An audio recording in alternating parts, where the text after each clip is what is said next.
gloves.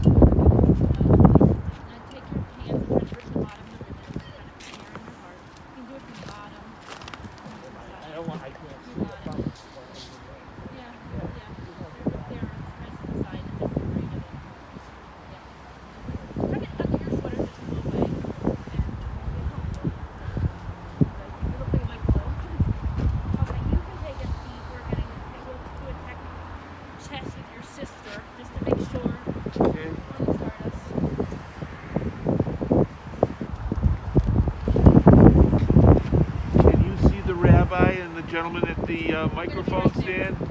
Yes. Okay. He's getting this for you, Rabbi.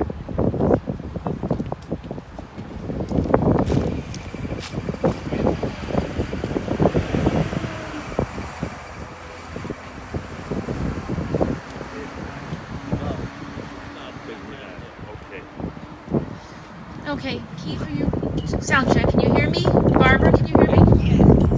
Thank you. Okay. Give me just 1 second. Though that sound is the wind in the microphone. Okay. Keith, are you okay to start? Ready? Does Rabbi Greenberg have any requests? No. Okay. Go ahead. Is that there? Okay. Okay. We gather together today as a dear family of Edith Sherwin.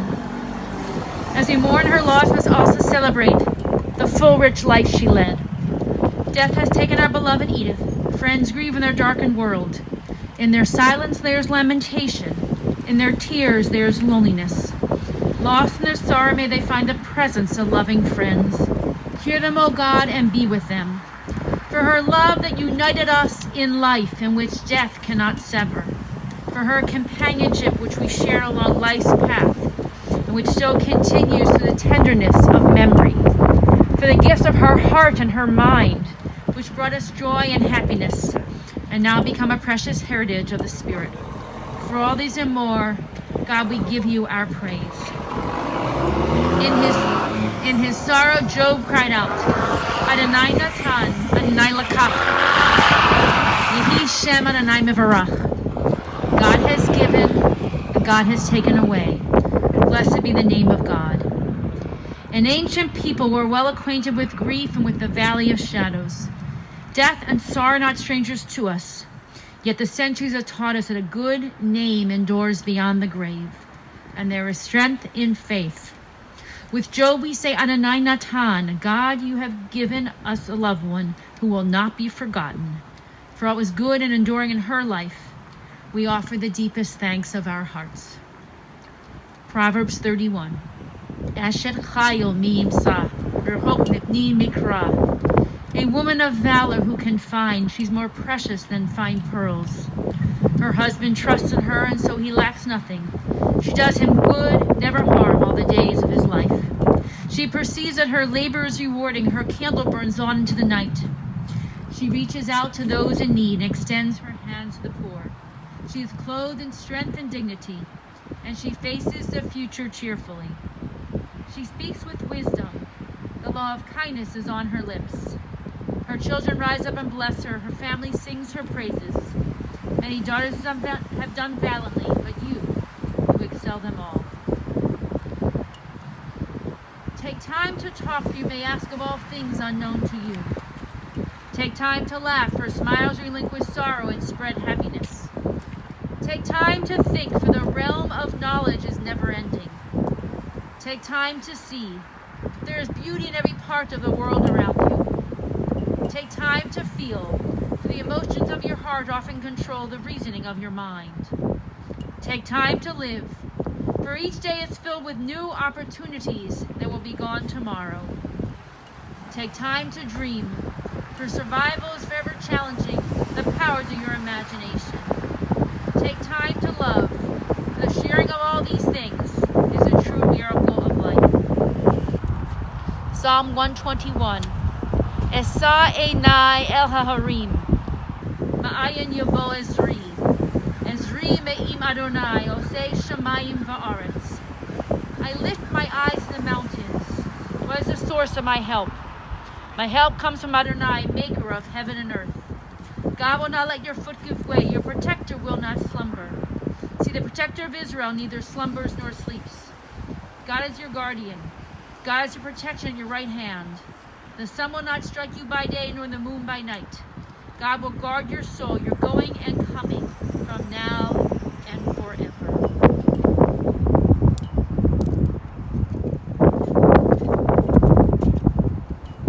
Adonai ro'i lo echsar, v'yina desha yar bitzeni, amei menachot yanachaleni. Please join me in the familiar words of the 23rd Psalm. The Lord is my shepherd, I shall not want. He maketh me to lie down in green pastures. He leadeth me beside the still waters, and restoreth my soul. He guideth me in straight paths for his name's sake. Yea, though I walk through the valley of shadow of death, I will fear no evil, for thou art with me. Thy rod and thy staff, they comfort me. Thou preparest a table before me in the presence of my enemies. Thou hast anointed my head with oil, my cup runneth over. Surely goodness and mercy shall follow me all the days of my life, and I shall dwell in the house of the Lord forever. Amen. The Baal Shem Tov, the Hasidic Rebbe, once observed that there are 3 ways to mourn. The first is with tears, the second is with silence, and the third is with song. When we mourn someone truly beloved, we experience all 3. Tears at first, then silence as our grief settles more deeply, and finally song as we're able to celebrate the memories we hold deep in our hearts. So today may be a time for tears as we say our final goodbyes to Edith. We each remember Edith in our own way.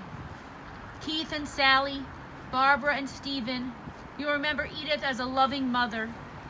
William, Adam, Lee and Ariel, Whitney and Adam will all remember Edith as a devoted grandmother. And Edith was blessed to become a great-grandmother to Noah, and I heard there are a few more on the way. Throughout her life, Edith was a devoted wife to Saul, a loving sister to Lori and Irva, and Irving, Benny, Sarah, and Esther of blessed memories. And Edith was very close with Saul's 4 sisters and 3 brothers. Edith was born on April 18, 1923 in Cincinnati to William and Rose Dick. Her family lived in an area that was more rural when she was young. Edith graduated from Hughes High. Edith was very pretty and was posted on a teen board at a local department store. After high school, Edith went to work in an office. She came here to Cleveland to visit her cousin Vera. Vera sent Edith to the bakery to pick something up for her. She told Edith, "Just tell the boy behind the counter that you are my cousin." That boy behind the counter was Saul. Edith and Saul wanted to get married before he headed off to war, but Edith's father wouldn't hear of it. He said, "You can't get married until he comes back." So Saul served in General Patton's army and from North Africa to Europe, and when he returned, they were married in 1946. Edith and Saul lived in an apartment in Cleveland Heights. Keith was born in 1948 and then Barbara in 51. And then in 1951, the young family moved to their home in University Heights. Keith and Barbara have fond memories of trips to the parks and picnics when they were young, and trips on the train to Cincinnati to visit family or for Seder. Keith and Barbara remember entertaining themselves by standing between the train cars during that 7-hour ride. When they were older, they also had massive Sherwin family Seders for 250 or 300 relatives at the University Inn or their party centers. Edith was a den mother for Keith's Cub Scouts. When the kids were young, they had a parakeet named Dickie, after Edith's maiden name. The kids liked it, but Edith did not. Every time she walked past that bird, she would say, "Dickie, you're a dirty bird." And that parakeet never spoke. When Edith's father came to visit once from Cincinnati, and the minute he sat down at the table, all of a sudden, from around the corner they heard, "Dickie, you're a dirty bird, Dickie." Edith was mortified. Edith enjoyed cooking, and her family loved chicken soup with matzo balls, brisket, and farfalle. She made a lot of traditional Jewish foods, and even she liked to make spaghetti. Sunday nights were steak night, and Edith stood by the grill. Keith and Barbara were already married. They had to bring their families over on Sunday for dinner. Edith cooked, and Barbara and Sally had the job of cleaning up. Edith was always cooking, but she didn't bake. When Edith and Saul were first married, she baked something and her father-in-law critiqued it, so she never baked again. She just had Saul bring things home from their bakery. Edith liked to paint ceramics. She took classes and made beautiful things that are still in Barbara and Keith in their homes today.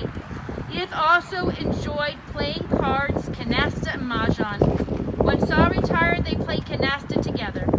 Edith was involved in Hadassah, Board, and the National Council of Jewish Women. After the kids were grown, Edith and Saul enjoyed traveling all over the world. Japan, Hong Kong, Israel, all over Europe. They took many cruises. They became snowbirds and enjoyed going to Florida. Edith loved their condo in Boca Raton in an over 55 community. They made lots of friends. Saul described it as a summer camp for seniors.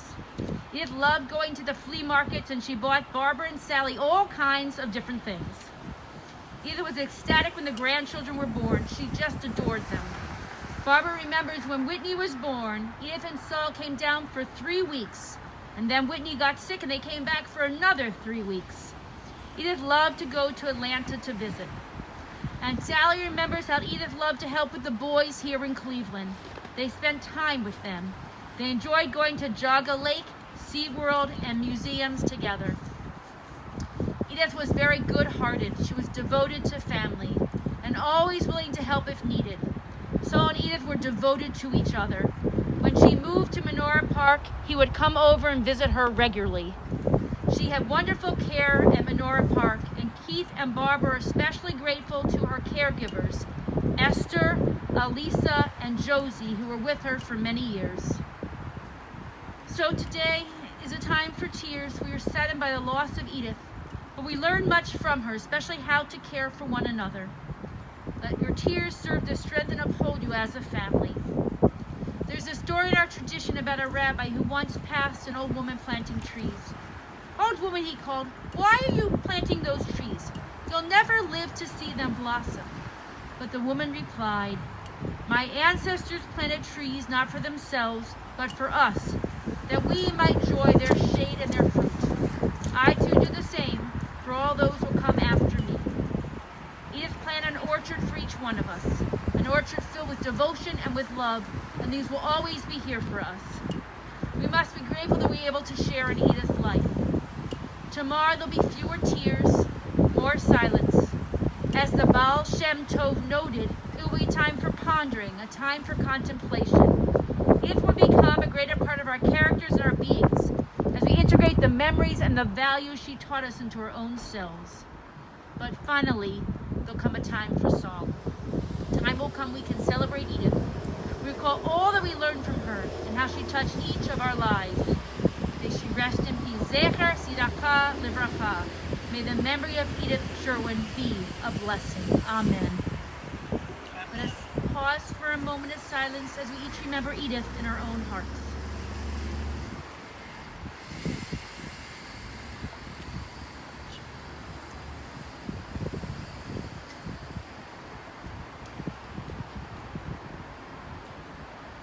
Birth is a beginning, and death a destination. But life is a journey, a going, a growing from stage to stage, from childhood to maturity and youth to age, from innocence to awareness and ignorance to knowing, from foolishness to discretion and then perhaps to wisdom, from weakness to strength or strength to weakness and often back again. From health to sickness and back we pray to health again.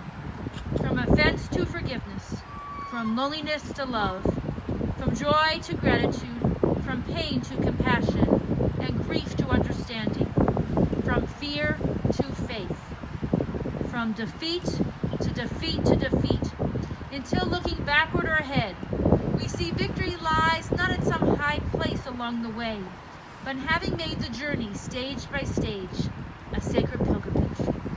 Birth is a beginning, and death a destination.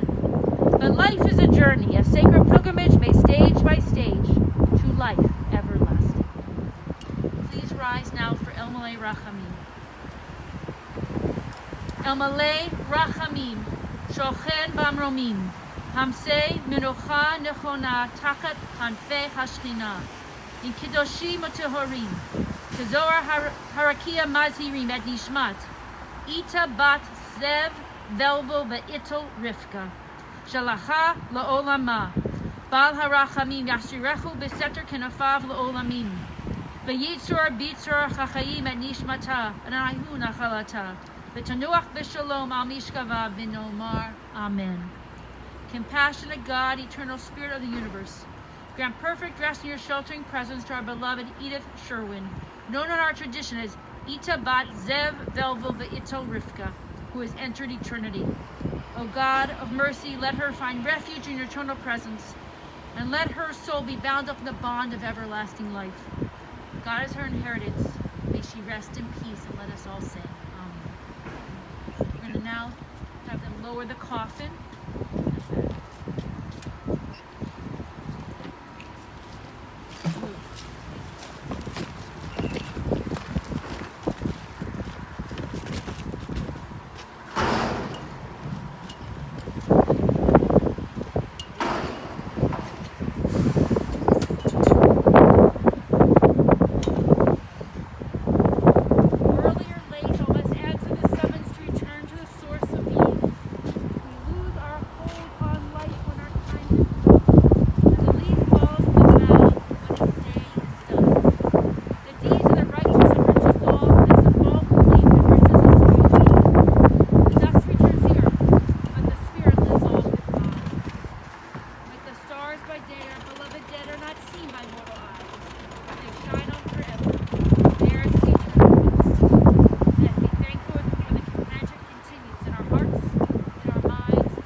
Rising of the sun and in its going down, we'll remember her. In the blowing of the wind and the chill of winter, we remember her. In the opening of buds and the rebirth of spring, we'll remember her. In the rustling of leaves and the beauty of autumn, we will remember her. In the beginning of the year and when it ends, we will remember her. When we are weary and in need of strength, we will remember her. When we have joys we yearn to share, we remember her.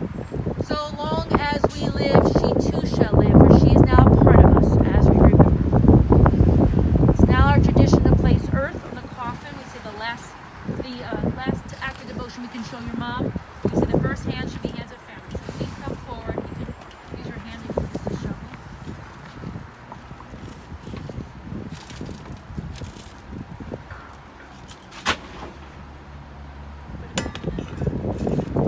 Sally, as you turn the shovel to dirt so we don't pass along our sorrow.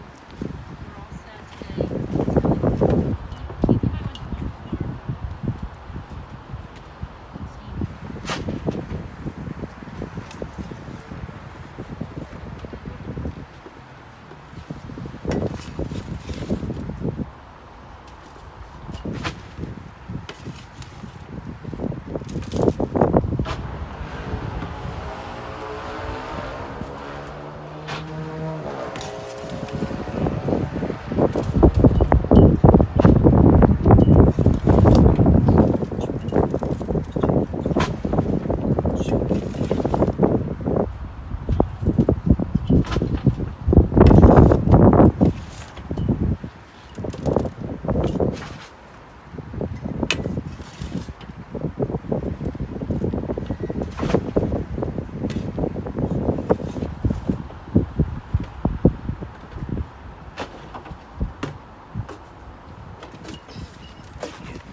Lech Adonai.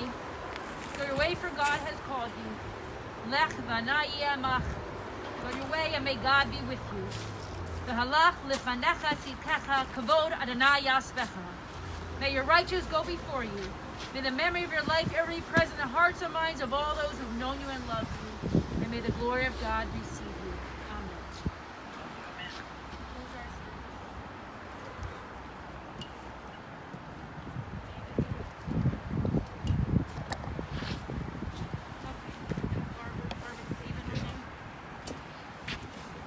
Okay, that's it, guys. All right. And I'll talk to you later. Thank you. All right. Okay. Bye. Bye-bye. Oh, Barb, you should go to a funeral home or something down there and see if you can call the Jewish funeral home, see if you can get a ribbon